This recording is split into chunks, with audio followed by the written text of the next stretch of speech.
témoignage ñi nga xamante ne ñoom ñooy les détenus politiques yi nga xamante ne libéré nañ leen bàyyi leen alors ma dem directement ci public bi recueillir foofu noonu quelques témoignages ma commencé ko ci Diawara. Merci beaucoup di nuyu téléspectateurs yëpp. di masawu également sénégalais parce que ils ont suivi un peu ñetti fan yi ou bien fukki fan yi difficulté yi nga xam ne doon nañ ko ñun ñëpp mu nekk nag lu xaw a metti mais jàpp naa ni man bokk naa ci ñi nga xam ne damay remercier le président Macky Sall de nous avoir permis véritablement de découvrir la prison et d'apprendre beaucoup ci li ñu doon dégg rek jàpp ne loolu amul j'ai beaucoup appris moi je trouve positif li ma dugg ci kaso bi d'abord damay ñëw rek ci bi ñu jàppee au niveau de la foire. da nga koy tënk rek parce que ci foire boo fa duggee li ma gënoon metti mooy des mineurs yoo xam ne dañu jàpp ak mineurs yi bàyyi ñu ci biir kaso bi foofu ñu nekk xale yi dans des conditions extrêmement difficiles où sur 9 mètres carrés on était 12 on était obligé ñun ñu mag jóg taxaw presque xaaju guddi gi yëpp bàyyi xale yi ñu tëdd man dama am rhumatisme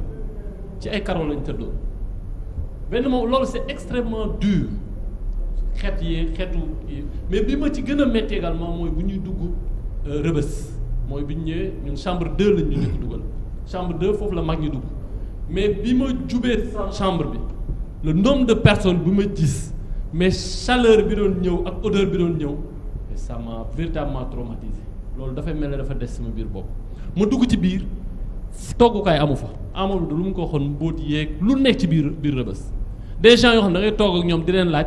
ñu ne la def naa fi 3 ans def naa fi 4 ans kenn jugé gu ma maa ngi xaar aw ma mbokk ñenn du leen di añ amuñu mbokk bu nga xam ne sax ou bien ñoo xam ne jàpp nañ leen seeni mbokk xamuñu sax fu ñu nekk et ils sont extrêmement nombreux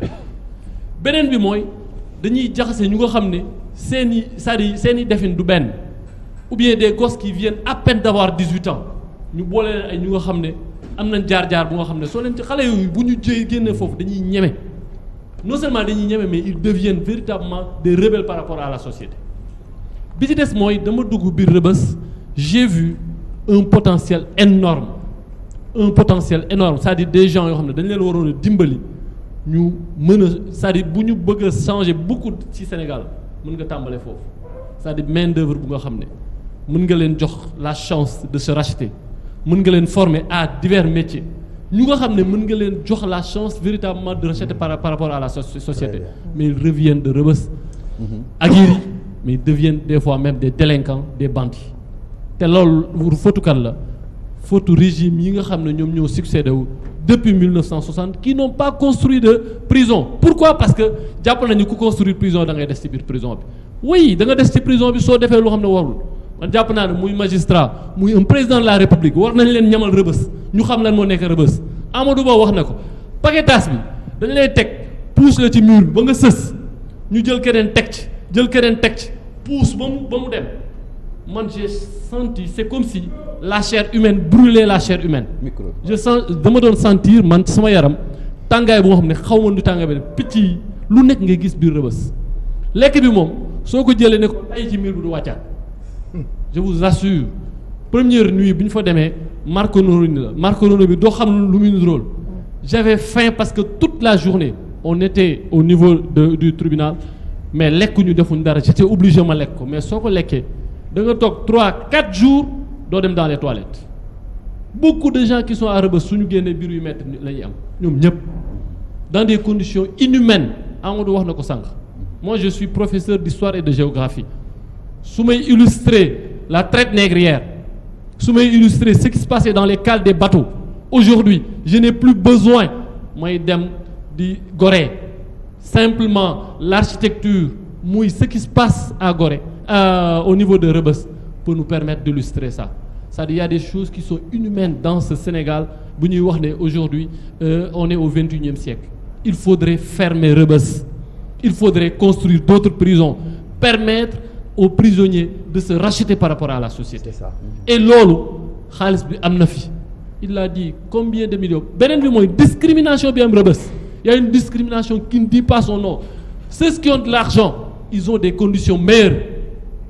il y a des gens qui sont traités différemment que ceux qui n'ont pas de parents mais également ceux qui n'ont pas de moyens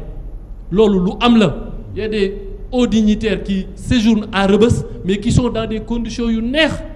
yoo xam ne ñoom dañ fay nekk mel na ku nekk en kii. Par contre les jeunes pour la plupart du temps ils sont dans des conditions yoo xam ne c'est à déplorer aujourd'hui il faut fermer Rebeuss simplement pour les droits de l'homme mais malheureusement bi ci des mooy dañoo ànd ak ay xale yoo xam ne ñoom ñëpp ils étaient blessés ku la ci wan boppam dóor nañ ko casque dóor nañ ko lu nekk lañ leen dóor dañ leen a dóor bëgg Amadou Ba il ne l'a pas dit il a été brutalisé la première nuit da ngay sentir su tëddee tuuti il avait mal partout dans son corps sur son corps bi ci des mooy ci oto yi nga xam ne moom lañ lay kii bu la dugalee ci oto bi dañ lay bëmax presque avec des insultes avec un langage digne d'un capitaine Domato qu'est-ce qu'ils te disent tais-toi merde on s'en fout des termes yoo xam ne c'est des termes qui étaient utilisés par les négriers dañ la man bi ñu may arrêté j'étais seul devant l'immeuble Star Time foofu laa taxawoon parce que j'ai entendu que jàpp nañ Amadou Ba ma ne du ma dem fi ma taxaw toog je les ai vus venir ils sont venus ils m'ont encerclé ils étaient 6 le gars me dit lève-toi je me suis levé je lui ai tendu la main automatiquement je lui tends la main pour mu may ma loxo fi ma toogoon il commence à pincer ma main pourquoi on pince ma main mënuma leen kii ñi ngi ma wër ils me disent tu es un activiste je suis pas un activiste ils me disent suivez-nous c'est toi qui donnes les informations automatiquement une brutalité qui ne dit pas son nom je pense que nous sommes tous des Sénégalais Macky Sall su fekkee lii daf ko def jàpp ni il peut faire peur aux gens qu'il se détrompe quand on entrait en Rebeuss on était presque 80 personnes 90 personnes quand on ressortait de Rebeuss chaque ku ci nekk minimum tu as conscientisé quelqu'un à Rebeuss des gens qui sont devenus conscients des gens qui s'étaient détournés de la vie politique parce que à Rebeuss quoi qu'on puisse dire on a une télé on suit Walf maa ngi nuyu waa chambre 2 di nuyu waa chambre 17 di nuyu ñi nekk ci biir kaso bi yëpp mais dañuy seetaan di gis mais surtout ñoom ñëpp ils sont conscients qu'aujourd'hui c'est un devoir citoyen de s'opposer au président Macky Sall à la politique du président Macky Sall. D'accord merci beaucoup ñu joxal ma micro bi keneen kuy témoigner mooy étudiant bi Ibrahima Seck ah. allez-y asalaamaaleykum. yow fu ñu la jàppee woon. bon ñu ma jàppee fii Castor dans quelles circonstances. boobu dama doon dem à l'université. au préalable la nuit du jeudi 16 j'ai pris le soin de prévenir mon professeur même. ci wolof waaw. waaw dama jël soin moom. waxal ci micro bi waaw. jël sama motuwaay wax sama professeur nit ki y a des élèves des étudiants yi nga xamante ne ils ont peur d'avoir l'accès à l'université parce que demain il se pourra que mu am manifestation bi ñu interdit moo bindal ko message à 23h tontuwuma parce que am naa habitude chaque jour chaque vendredi à 8h ak ma fekk université parce que man je fais partie des responsables salle de classe. léegi ma nekk foofu noonu en 9h message bi ñëw ma yëgal les autres étudiants comme man fekk na ma sur les lieux maanaam du ma yàq sama passe étudiant la mën naa dem réviser comme ñëpp ma dem réviser après la prière bu ñu julee 14h comme ni ñu koy defee à l'université ma décidé ñu bis ma ñëw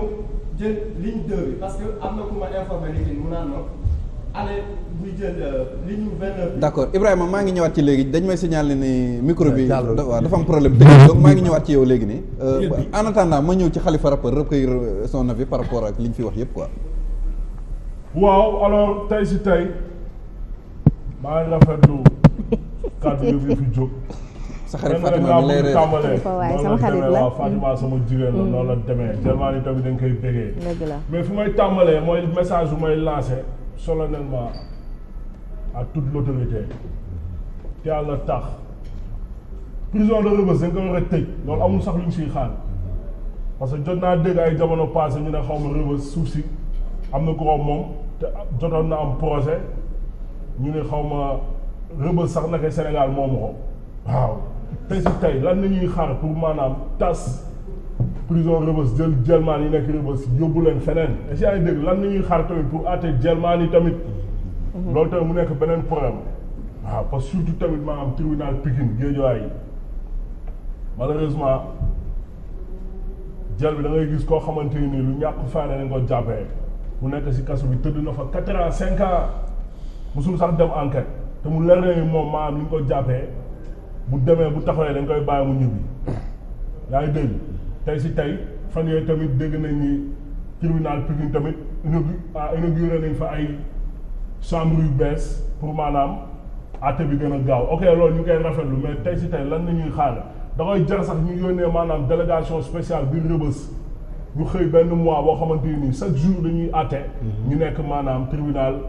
Pikine mun naa limal ay jëlmaa yu jeex ku si mel ni Kalidou Thioye chef de chambre 10 daf na fa plus de 4 ans si ay dégg waaw te cas bu ñàkk fayda bu la waxee ban cas la leneen dem taxaw suñ ko doon tëj sax 1 mois dañ koy tëj yaa ngi dégg waaw tey si tey ku lim juum prison Rebeuss moom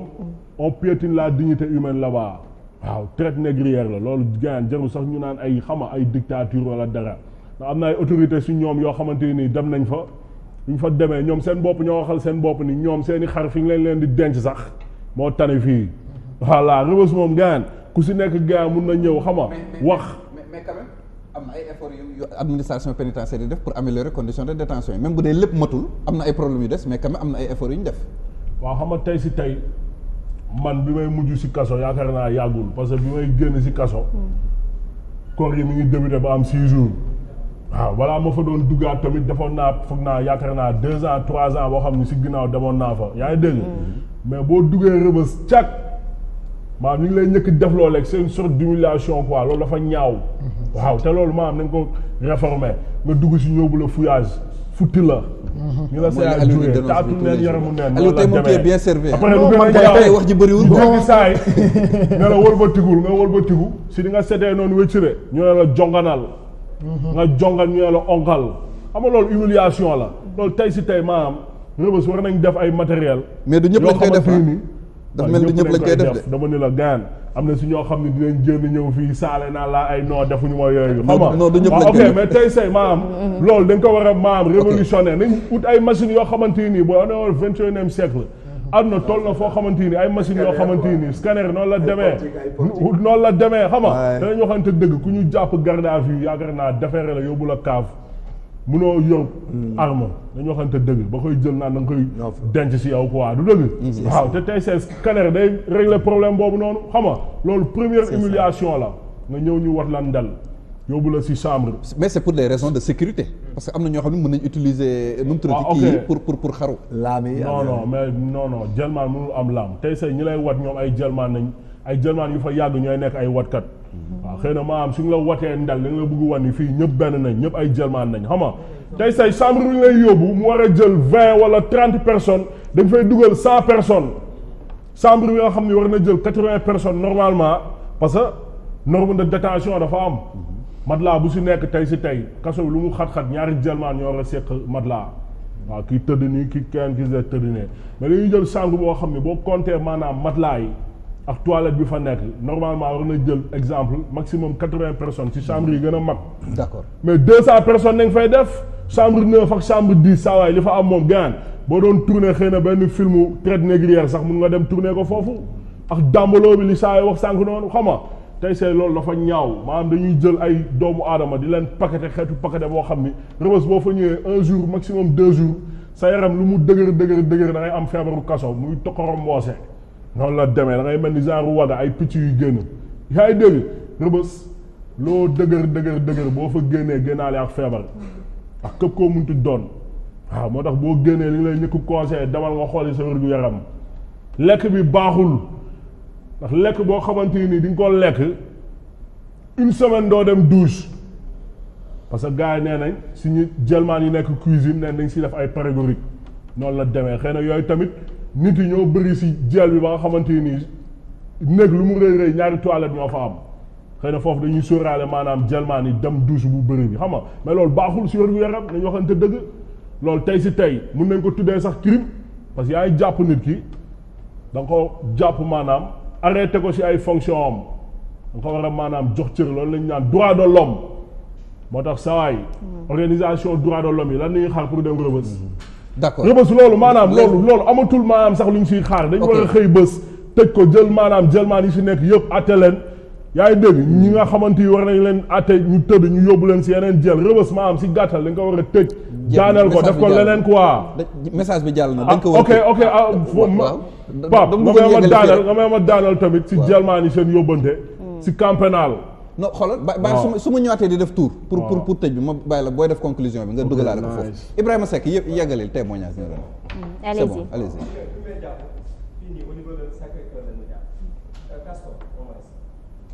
bis bi nu mu taxawee parce que dañu taaloon ay pneu bu ñu déggee ni Déthié Fall dañ ko jàpp si dañu taal pneu foofu ay jeunes ñoo doon manifester foofu ñu naan oto bi ñu jaar ñu wàccee ni parce que lan la saxaar si da doon dugg si biir bis bi man ak benn paa moo doon dox mu naan ma grand yow fii la dëkk man parcelle laa dëkk mu naan ma nañ jaakaar yàlla tey si traversé bu ñu doon traversé oto policier daw si beneen côté bi de l'autre sens muy tiré lacrymogène paa bi lu ma wax mu naan ma donc nañ daw ñu bi nga jàppale leen ñu daw ñu dugg si benn kër parce que oto bi mu ngi doon ñëw directement su ñu dugg si kër gi gars yi ñëw ba foofu noonu ñu naan ñu si dugg si ñaar ñoom ñu génn ñëpp la ñuy yóbbu ñu génneen léegi man fekk la ñu jàpp paa bi dañ ko lâché ñu yóbbu ma bu ñu ma doon yóbbu ñu ngi ma doon dóor sama téléphone mu ngi nii dañ kaa toj si oto bi policier moo toj sama oto bi j'étais la première victime ñu yóbbu ma ba au niveau de la police de Dieuppeul foofu lañ ma bàyyi ñu jox ma ay coup de ramdiès au niveau du genou ma ne man lan laa def man ba jógee université ma war a ñibbi ma relier ma naan leen boo leen bëggee mun ngeen woo sama professeur Yankoba Seydi yor naa numéro ngeen wax ko ndax le jeune Ibrahima Seck neewu la ni ki suba il se pourrait que mu am ay manifestation et que il a tardivement répondu à mon message à 9h bu fekk ma à l'université ñu naan on s'en fout ñu dañuy def suñu liggéey tooguma si oto bi dañ ma tëral jël oom teg ma ko fii ni si dënn mu doon lu métti lu ma musul dund sama àdduna je suis un simple étudiant ma bourse xam naa ni ki ça me suffit pas je suis moniteur d'anglais dans les crèches maternelles am naa ñaari crèches yu may servir l'une mu ngi fii nii derrière Seenani et l'autre c'est Cheikh Adibou Aïdara bu nekk parcelle unité bu ma dugalee foofu noonu ce qui est ridicule et ce qui est bizarre dans tout cela le monsieur même qui m'a passé au tabac sama oncle moo nekkoon professeur am de la classe de 3e à la terminale mu woo ko mu naan ko parce que man j'ai fait tout jusqu'à ce que j'ai son numéro parce que dama ko bindoon dugal ko sama poste bi may lambatu ma gis numéro bi foofu feuille boobu noonu je l'ai appelé parce que dañu mayoon ñi appeler nos parents parce que man dañ ma laaj vu les circonstances comment est-ce que lañ ma permettre ma mun a wax ci téléphone bi il y avait un docteur qui était venu intervenir pour mon genou qu'ils ont presque caché waaw bokku ba passé musuma militer ci benn parti mais la politique de mon pays m'incombe parce que sénégalais laa comme ñëpp et j'en suis sûr et certain que mun naa porter la voix d'un jeune sénégalais partout où j'irai dans le monde loolu noonu j'en suis certain léegi nag docteur bi bu mu ñëwee mu naan ma yow si lan la jàppee manifestation ma naan ko il est 15 heures fii amul benn manifestant il y avait que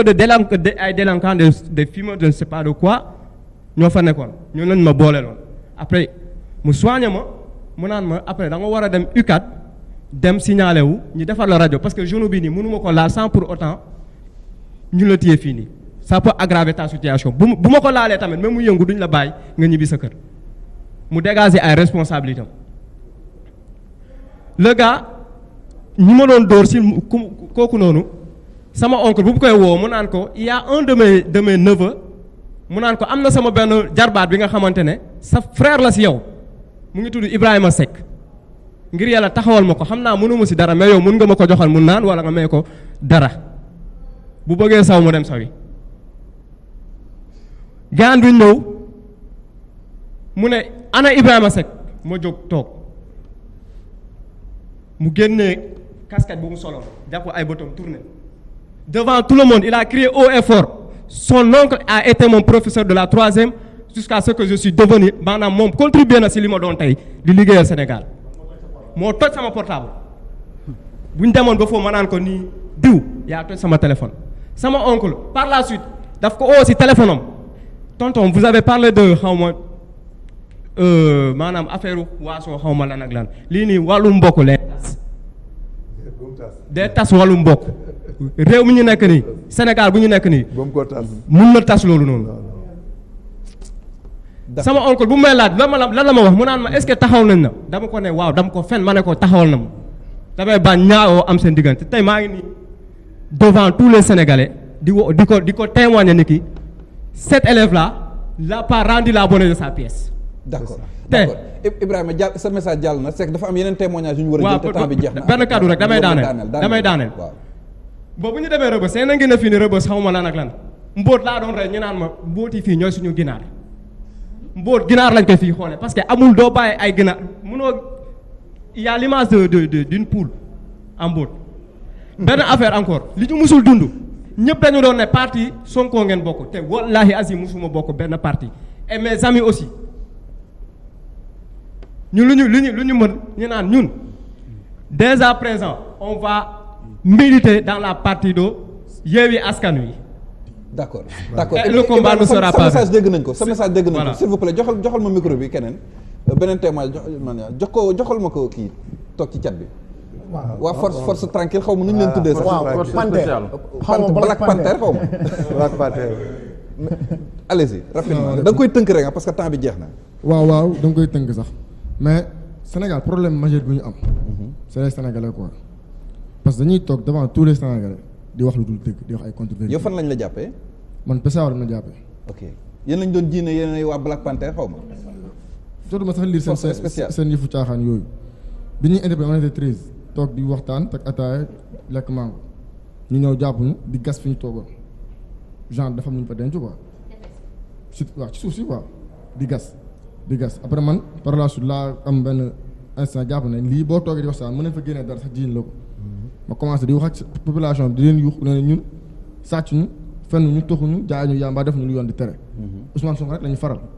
peut-être que bu ñu interpellé ndax loolu la faral Ousmane Sonko nag bu dee crime la ñun fu ñu woot ni leen wuyu quoi. ñu jàpp ñu yóbbu ñu central dimanche si ngoon noonu c'est vers 18h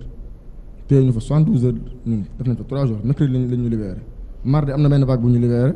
mercredi ñu libéré ñu mais desoon na ba tey yeneen 2 personnes yu ñu fa bàyyi. am na ñeneen tamit ñoo xam ne dañu fekk seen kër interpellé leen indi leen foofu defe naa moom mooy les présumés terroristes yi ñuy dégg nii Sénégal léegi boo gisee problème yi dem Sénégal instant bi yéen ñaata ngeen woon ñi jàppoon. déjà yow. waaw on était 13. ñaata lañ ci libéré. 11 yi. d'accord mais am na ñeneen ñoo xam ne dañ leen jàppee seen kër. donc waaw ñun du ñuy jàppee son duñu fa def yëpp waxuñu ak ñun à part chimère ba moo jël suñu kii nu mu tudd. suñu référence quoi sa tour sa sant affaire yooyu noonu ba bi ñuy libéré laajte wuñ dara waxtaan waxuñu dara. ah kon enquête préliminaire bi nuñ ko defee posé ñu leen benn. non déféré wuñ leen. ils sont pas déférés bi ñu ñëwee daal jël leen chimère ba jël suñuy kii quoi suñu tour suñu sant ak yu mel noonu. chimère sur waaw d'accord. léegi man li ma gëm ne mooy problème mu Sénégal man dafa am ay Sénégalais yi nga xam ne ñoom ñooy toog ci plateau télé di divulguer des contre-vérités. lan lañ wax ci yéen loo xamante ne nekkul woon dëgg. mais li ñu wax dara du ci dëgg observateur li ñu wax dara du ci dëgg yemul ci observateur mais day Sénégalais laay wax de façon générale. ok parce que tey bu ñu toogee fii nii problème bi fi am yëpp. kon terme Black Panther bi fu mu jógee gars yi dañ ko inventé wala nu mu demee noonu. peut-être que maanaam ay groupe WhatsApp yi gars yi tuddee noonu je sais pas xaw ma mais même boo nee terme tey lu ñu nga jàpp nga manifestant essence on est des manifestants man dama koy assumer je suis un manifestant damay manifester c'est mon droit le plus absolu j'ai le droit de manifester boo am na ñuy toog fii naan ay am na préfet mën na interdire manifestation di wax li nga xam ne c'est fallacieux tegul fenn mais xam nañ ne manifestation suñu constitution on est dans un régime déclaratif suñu constitution moo ñu ko may. d'accord li mu la ci impose mooy 3 jours francs boo ko respecté war nga manifester. d'accord loolu leer na maa ngi jégalu de temps bi moo xaw a cate rek. kookan la jëlal micro bi rapidement. waa kon yow la kan présenté wul. yéen ñëpp maa leen di ziar. Moussa xëccal micro bi. waaw day wane fi ñu ko. waaw gis ngeen lu ma def. te gars yi kan moo la def lii. kii nii benn gendarme moo ma ko def. benn la. gendarme. gendarme. waaw ok fan lañ la jàppee. man fii la ma jàppee ci koñ bi rek. fii nii ci kii marché fii. Liberté 6. waaw Liberté 6. ci rond point bi. ci lan lañ la fekk. man damaa fekk may dox. parce que à partir de 18h la damaa doon liggéey bu wàcc Nord Foire fële bu may wàcc noonu may dox di dem damay dox di dem rek ñu am ay foule bu nekk fii nii ci ginnaaw léegi nag bu may ñëw noonu foule bi daw nañu. c'est ça léegi nag bu ñu foule bi dawee. man maa ngi gis foule bi muy daw mais man dawuma parce que man jàpp naa ne man defuma dara man damaa dem liggéey woon booy wàcce léegi oto bi jógee ne benn 4x4 di ñëw ñaari oto la sax waa ji dafa ñëw ba ci man rek braqué jàpp ma bu ma jàppee sama ceen la njëkk a dagg ceen xaalis boo xamante ne 25 000 laa ko jënde woon moom la njëkk a dagg sànni ko ma ne ko sama ceen nga sànni mu ne ma imbécile doo wax tu n'as pas de responsable de parler may waxaat mu ne ma góo waa ji beneen waa ji ñëw dóor ma fii moom moo dóor bii après ma ne ko yéen est-ce que vous avez le droit ngeen jël nit ki dóor ko mu ne ma imbécile man itam man ma noppi fii lañ ma jàppee ci 4x4 bi xoolal ci kaw man lañ jógi damaa tëdd ci biir nii xoolal ñuy jógi sama xool seen kii seen lam josi ci kaw man lañ ko teg ba ñu dem ci rond point ba oto ba ñu dugal ci oto bi ñu yaakaar ne affaire bi jeex na de ma fekk fa 3 gosses xale yu ndaw xale yooyu xoolal ku ñëw mu ne bàyyi ma barkeelu da ngay sigi mu dóor jaalaat bu à la fin seen seex bi moo leen arrêté sax yéen bàyyi leen dóor bi xam nga loolu. mooy loolu ñaaw na dégg nañ bu baax témoignage bi Moussa Coulibaly rapidement. Moussa Coulibaly yaakaar naa ni am nañ image am sax mooy ki nga xam ne doon nañ ko wane mu nekk ci auto police bi ñu dóor ko ba deret bi di génn ñu solal ko mbuus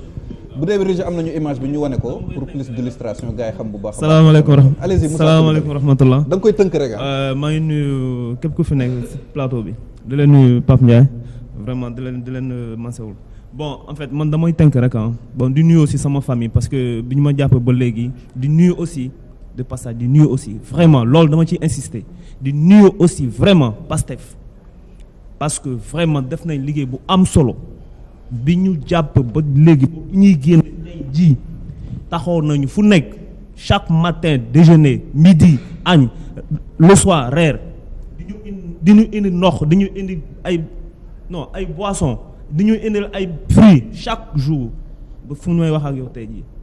ñun des fois suñu chambre Rebeuss fële duñ sa lekk kii. d'accord expliquez rapidement. léegi man sama arrestation man je suis un jeune comme je suis un jeune entrepreneur individuel damay liggéey def samay business jour boobu centenaire laa xëy vendredi centenaire laa xëy ma am lu ma doon jënd foofu noonu moom pare ñu julli 14h ma ne ko non tey moom gars yi may dégg gars yi comment dire manifestation day am ma ne ko kon xaaral ma gaaw dem ñibbi 14h ñu julli ba pare ñëw ñu toog gars yi teg bolu añ bi ñu añ rek affaire yi commencé ma ne ko gars yi commencé nañ de ci laa jóg ma ne ko xaaral ma tàkk génn ba génne ma ne ko non su ma jaar Colobane day cool parce que foofu dafa am manifestation ma ne ko léegi xaaral ma jaar bii Médina ma jaar Médina malheureusement pour moi ma ñëw mbëkkante gars yi ñu dóor lacrymogène bi xam nga kenn ñemewul lacrymogène man tamit ma daal di tourner jël beneen sens bi malheureusement pour moi gars yi booy di daw mënuma taxaw lacrymogène baa ngi ñëw man tamit ma ànd ak ñoom rek benn oto benn pick-up noir garé sama kanam amul immatriculation de comment dire de gros gaillards bien musclés yoo xamante ne moom franchement am nañ place arène ba moom billaahi wallaahi ñu tàgg ay kii brassard rouge gars yi jàpp ma je vous dis je vous le jure sur le Saint Coran 5 personnes gars yi di ma dóor dagg sama bopp bi yëpp la ñuy toj sama kanam gi fii yëpp la ñuy toj kiiwu lacrymogène bi ñuy door lacrymogène la ñuy jël door sama màgg bi tey ji dama am problème may tëdd ni sur le problème gis ngeen kii bi sama sous-vêtement bi beneen kii bi sax sànni naa ko beneen t-shirt bi sànni naa ko gis ngeen sama t-shirt bi lii yëpp deret la woon beneen t-shirt bi gris laa soloon lépp deret la comment dire Rebeuss laa ko sànni woon lépp deret la woon et j'avais très mal ñu yóbbu ma comment dirais-je ñu dugal ma pick-up bi menotté ma comme si j'étais un délinquant malgré menotté nañ ma ñu may dóor di continuer di ma dóor ñu jël ma dugal ma ko si ñu yóbbu ma si ginnaaw ñu tekkil sama sac à dos laa ki yoon laa bootoon. ñu ngi ko doon gis ci photo yi doon photo bien sûr sac à dos laa ki yoon ñu dagg sama kiiwu sac à dos bi dugal ko ci biir may taxaw may tiim waa ji muy fouiller sama sac j'avais 3 téléphones dans le sac 2 powerbank 1 AirPod samay document presse sama document yëpp ngeen ci biir sama comme passeport sama carte d'identité sama permis de conduire lépp ngeen ci biir sac bi xanaa kuy dem manifester doo boot sac di dem manifester kuy dem manifester xanaa doo jël say kayit di def sa sac de manifester. mais c'est des trucs yoo xamante ne il faut ñu arrêter ñu yóbbu ma 4e bi ñuy yóbbu am yeneen ñaari gos yu ñuy jàpp tamit ñu boole ci suñu léegi oto bi L200 bi dem ba panne L200 pick-up noir bi dem ba panne ñu génne foofu noonu dugal ñu si beneen kii bu weex mais malgré bi ñu dugal mais le gars ils n'ont pas arrêté de nous tabasser jusqu'à police 4e de Médina ñu dugal foofu noonu dugal benn chambre boo xamante ne moom mooy loolu. j'avais des difficultés pour m'asseoir bi ma dem ma toogee ñu indi gars yi ba affaire bi commencé fees à un certain moment kenn ñëw rek mu ne ma ana gosse bi ñu jàppoon fële Médina ñu ne ma kii la ñu ne ko mu génne benn cours mu ne ko yow tey laay du jaar fu bon mu ne ko tey laay def lii guddi gi yëpp ci la beneen kii benn gars bi na ko garde jour boobu ci la ma bi muy tourné dugg ci bi ci la ma woo mu ne ko kaay mu tijji gri bi mu dugal ma si beneen cellule bi mu ne ma dama nga toog foofu noonu mu tëj xam na ne peut-être kooku dafa ragaloon na kii gaañ ma wala mu defoon leen comme ça léegi yow après ça ñu war ñu entendre enquêteurs yi guddi gi bon avant loolu sax dañu ne non lii du dara kii la woon rek suba dañu leen libéré ñun tamit non attends je viens léegi ñun ñu jàpp confiance ñu ne que non demain on serait libre on va rentrer chez nous y a pas de problème donc mën nañu fanaan man nekkoon si chambre bi sax di dalal gars yi di dalal xel gars yi ma ne que non sama gars yi fii dara du xew suba dañuy ñibbi incha allah malheureusement pour nous guddi gi ñu ne non am na instruction bi jóge ci kaw gars yëpp dañu leen di déféré sama moral yëpp dàmm ki koo xamante ne da nga yor njaboot bu sew sama premier doom 4 ans la am keneen ki 1 an et 1 an 7 mois ma war leen dund si li may def laa leen du dundal. sama téléphone bi may liggéey laa leen di dundal. ñaata fan nga fa def prison. kii détention fii Médina on a fait 3 jours vendredi. on nous a attrapé vendredi la ñu ma jàpp. d'accord vendredi 15 heures 16 heures la ñu ma jàpp ñuy génne Médina lundi à 8 heures xaw ma 9 heures. yóbbu ñu bi ñu la jugé dañ la relaxé yow ci ñi ñu relaxé nga bokk. waaw bi ñuy jugé si li ñuy relaxé la ñu bokk mais léegi au niveau de la Médina bi gars yi ñu ne non dañu war a def enquête ñu woo ñu benn kii toog si kanam enquêteurs yi le gars il nous a posé combien de questions 3 ou 4 questions noo tudd noo santé sa papa nu mu tudd sa yaay nu mu tudd kañ nga juddu jeex na c'est fini loolu kese la ñu gars yi waa ji posé jeex na ma ne mais attends chef dama mën a laaj dara ma ne est-ce que j'ai le droit de me faire assister mu ne ma na nga bëgg a woo avocat ma ne ko oui na nga am avocat ma ne ko oui mu ne ma d'accord si la keneen kii nekk mu ne ko ça yow kii si gars yi la bokk waay mu ne ko ni mu ne kii si gars yi la bokk ma ne ko chef ma wax la benn affaire musuma politique bokkuma parti awma carte benn parti man lenn laa xam liggéey laa xam ñu jaar ci loolu mais gars yi bi ñuy pare le lendemain vendredi la ñu def loolu samedi bi ci laa insisté sama benn copain ñëw seet si ma jox benn gars benn numéro mu woo ko kooku ñëw seet si ma wax ko ma ne ko wool ma benn numéro wool ma sama soxna wax ko ne na woo sama avocat ci laa jot avocat bi mais mal tardivement laa jot avocat bi samedi ay 20 heures. merci beaucoup Moussa temps bi moo jeex. franchement maa ngi jégalu si kàddu temps bi moo jeex